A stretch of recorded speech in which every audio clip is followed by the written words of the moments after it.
time trying to get the title. I mean, there's no 4 tries with this. I mean, like, the crowd is already sick and tired of Christian losing, Randy winning, so they had to get the title off of Randy. So even if it's a disqualification, I'm actually happy Christian's the champion again. I'm always a peep. But anyways, some interesting notes in this match.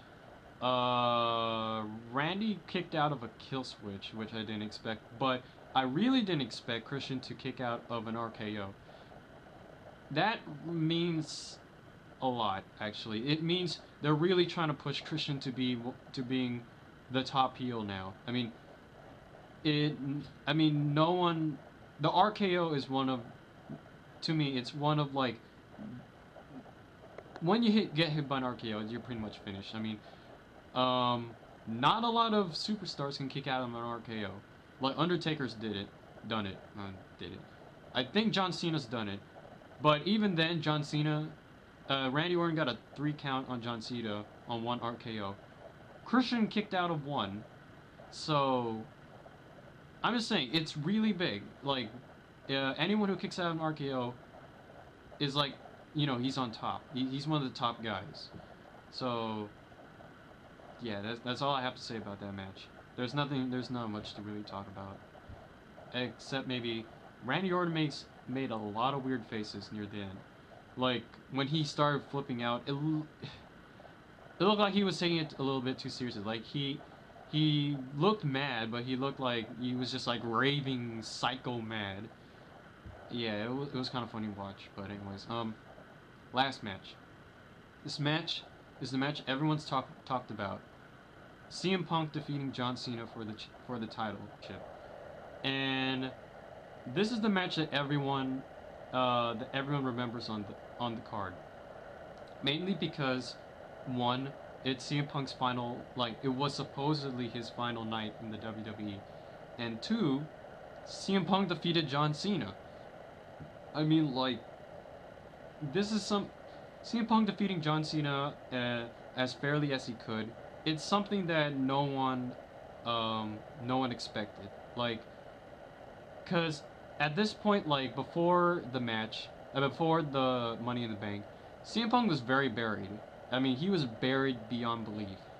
Like, I think the last time, I think I read online that he had exactly like 16 pay-per-view losses in a row. Like, I don't know if it really is 16, but from Extreme Rules to Capital Punishment, like all those pay-per-views in the middle, he had not won. So he was very buried. Like, it was very hard to take CM Punk seriously because he just could not win at a pay-per-view. So him defeating John Cena, it's very big. I mean, like, I don't know if it's like a newfound respect for him, or if CM Punk is just like he's just trying to talk his way into getting the title. I really don't know, but I like the change. I mean, I like what they're doing with CM Punk now, because CM Punk winning has actually started this whole new interesting storyline. Like, since winning the belt, he left the company, so they had this tournament, and John Cena and Rey Mysterio won, but then John Cena took it back the same night. Then CM Punk comes back, and now there's 2 champions.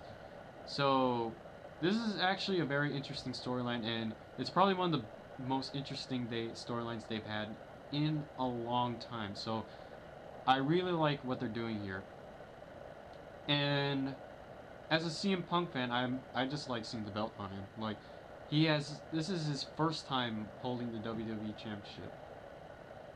That's kind of sad, actually, when I think about it, because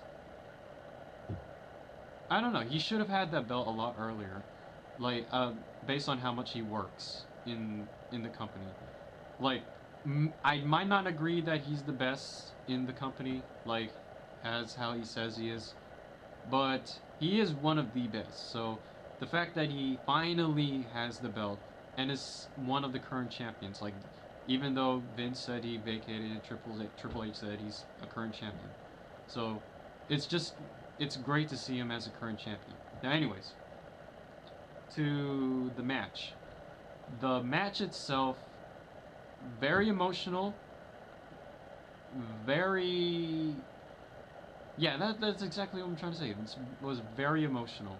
Like in this match, I started out just thinking, oh, CM Punk's gonna lose. He's gonna lose. He's gonna lose. And then Cena hit his first attitude adjustment. Then he put him in the STF. Then he hit him with another attitude adjustment. Then he put him in the STF again. I mean, he usually in a Cena match he hits you with a attitude adjustment once and you're out, or he hits you with that he puts you in the STF and you tap out. But CM Punk was able to get out of Cena's death holds. I mean, it. I mean, the reason why it was very exciting is because Cena has that reputation for not losing a match. So him actually escaping those death holds or surviving the attitude adjustment, it was a blast to watch because I did not expect CM Punk to win, and I know I'm just repeating myself, anyways. But based on technicality alone, I mean, like, besides the emotional aspects of it, if you just look at it as a match, it's actually a little sloppy when I think about it. I know I'm criticizing, but when you think about it, there's maybe not a lot, but there are some botches. Like I remember, like there was one part CM Punk went for a GTS, and he hits Cena's stomach. It still looks like it hurts, but the GTS is supposed to go to the face, so I don't know what happened there. And also there was a part where Cena hits the attitude adjustment on CM Punk. CM Punk lands on his butt. And I don't know if he tried to counter out of it, and I don't know if it was a true botch, but if it was a counter, it was the most awkward looking counter. So, yeah. But anyways, besides that, I mean, like, besides that, I mean, the real reason why this match got that 5-star rating and it's like considered one of the best is just the emotional aspects. I mean, like it was set in the right crowd because the whole crowd was wild for CM Punk. I mean, when he entered the arena, they were extremely loud, and when Cena entered the arena, okay, go online and watch if you haven't seen it. Watch his match with Rob Van Dam at One Night Stand.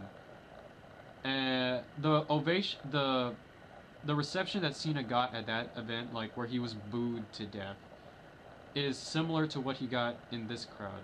Like the whole crowd was booing the heck out of Cena. They hated him, like even though he was the face.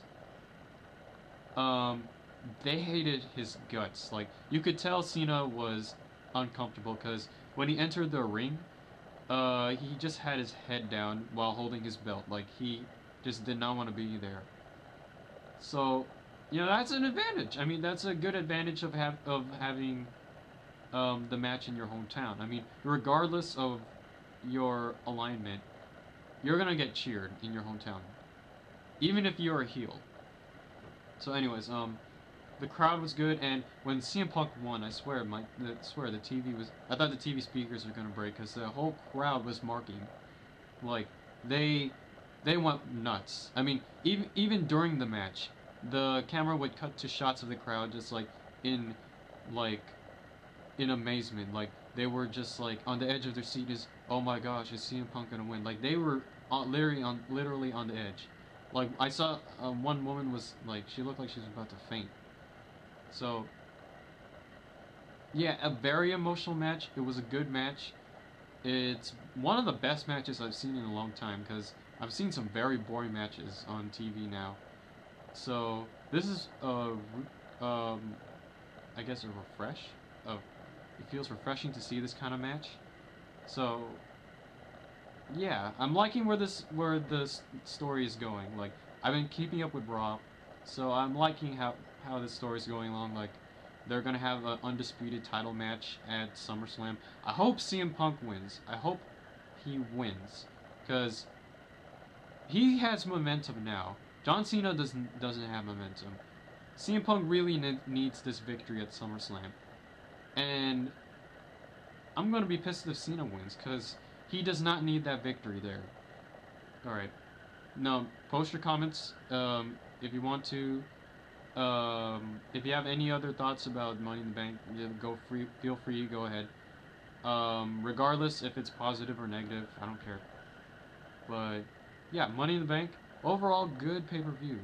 It was a good pay-per-view.